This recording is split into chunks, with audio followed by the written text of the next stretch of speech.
خدا نہ خواستہ کوئی ایسی نوبت آئے تو آپ اس کے خلاف باقاعدہ تحریک چلانا اسلامی تقاضا ہوگا. مثال کے طور آپ کی نظر میں ابھی کوئی آپ کے اس ملک میں کوئی بندہ اس منصب پہ ہے جو حاکم اسلامی کا منصب ہے, مثال دے رہا ہوں, ابھی پاکستان میں,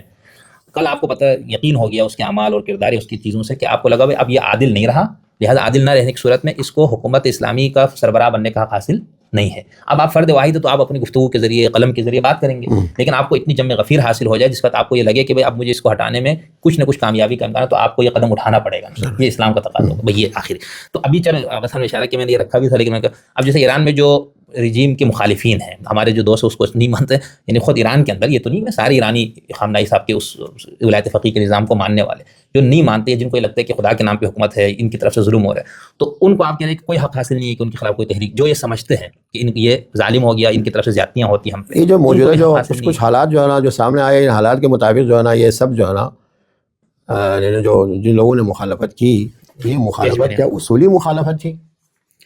اگر اصولی مخالفت ہے یعنی حق,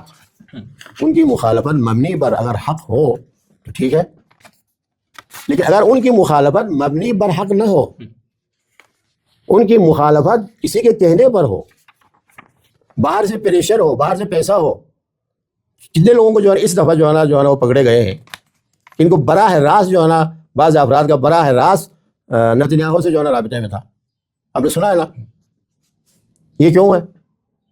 تو یہ مخالفت حق ہے نہیں. اگر اس طرح کی بنیاد مخالفت ہو تو کس طرح؟ تو یہ ایک نہیں ہے نا, یہ سیکولر مفہوم میں بھی حق نہیں ہو سکتا, دینی مفہوم میں کسی میں بھی نہیں ہو سکتا. یہ امریکہ میں بھی ایسا حق نہیں ہوتا, کہیں بھی حق نہیں ہے, ایسا حق نہیں ہے. وہ اگر اپنے جو ہے نا حقوق کے مطالبے کے لیے اگر یہ انہوں نے یہ کام کیا ہے تو بھائی اپنی حد تک رہو, اپنے مطالبات ہیں وہ پیش کرو. اور یہ توڑ پھوڑ کس لیے ہے, جلاؤ گراؤ کس لیے ہے, اتنا نقصان پہنچانا چاہے عوام ہو یا حکومت ہو, یہ کس لیے ہے؟ تو یہ ان کا جو مطالبہ تھا یہ مطالبہ حق پر مبنی نہیں تھا, اس وجہ سے یہ دہشت گرد ہے. اب دہشت گرد کا فیصلہ تو ہمارے یہاں لوگوں نے کیا ہے بھائی, ہمارے اساتذہ کیا ہے حکمرانوں نے جو ہے کیا ہے, کیا کرنا ہے, ہر جگہ ایسا ہے. صحیح ایسے ہی. تو جو بھی اس کا مطالبہ حق پر مبنی نہ ہو اور دوسروں کے کہنے پر یا دوسروں کے ایما پر جو اگر کیا گیا ہو تو ان کو جو ہے نا مطالبے کا بھی حق نہیں ہے. ٹھیک, بہت اچھا, تھینک یو.